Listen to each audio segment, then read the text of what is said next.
सर्दियों का मौसम है, पहाड़ों पर बर्फबारी हो रही है तो मैदानी इलाकों में भी कड़ाके की ठंड पड़ रही है।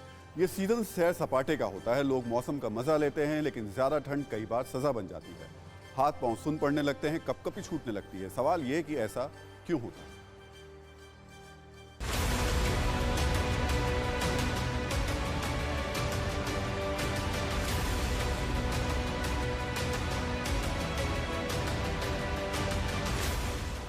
गोते लगाते पारे में सैर सपाटे का भी अपना मजा है।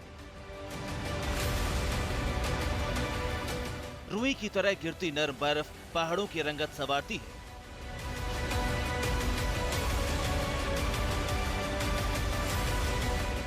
तो अलाव और चाय का असली मजा भी इसी सीजन में है। लेकिन जब कपकपी आती है तो अच्छे खासे स्वस्थ इंसान के लिए मजा एक सजा बन जाता है। लेकिन सवाल ये है कि ठंड कपकपी क्यों छुड़ाती है?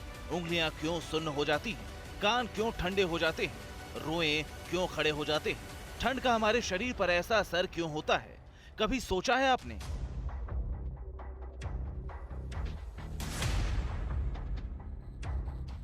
अगर नहीं सोचा तो अब सोचिए, क्योंकि एक रिसर्च के मुताबिक हर इंसान को ठंड उसकी डाइट, लाइफस्टाइल और बॉडी की इंटरनल कैपेसिटी के मुताबिक लगती है। जब भी पारा गिरता है सबसे पहले स्किन ठंड महसूस करती है, क्योंकि तापमान के सेंसर स्किन की त्वचा में ही होते हैं।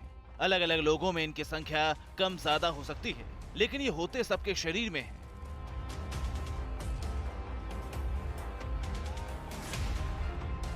ठंड लगने पर कपकपी दरअसल हमारे शरीर का डिफेंस मैकेनिज्म है।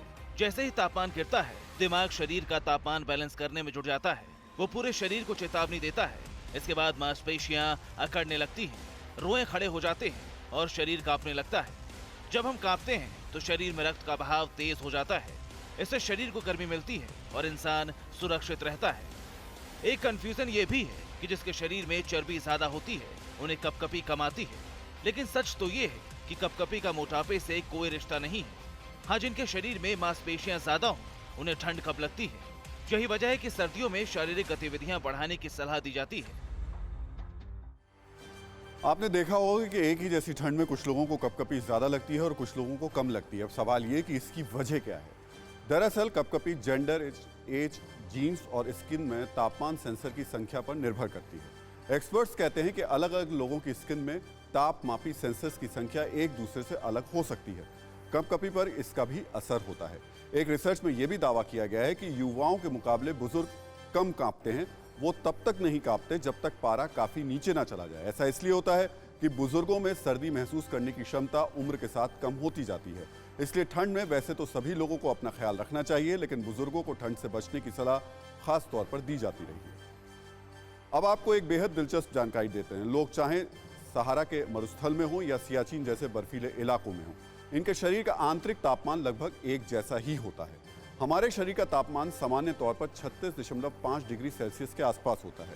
अगर ये तापमान 42 डिग्री से ऊपर या 30 डिग्री सेल्सियस से नीचे हो जाए तो जान जा सकती है। शरीर का तापमान 35 डिग्री सेल्सियस से कम हो जाए तो हाइपोथर्मिया हो सकती है, यानी शरीर जितनी गर्मी खो रहा हो उतनी बना नहीं पाता। ऐसी स्थिति में शरीर के अंग काम करना बंद कर सकते हैं और इंसान की मौत हो सकती है। आप ये जानकर हैरान रह जाएंगे कि कई युद्धों के नतीजे तय करने में भी हाइपोथर्मिया का हाथ रहा है।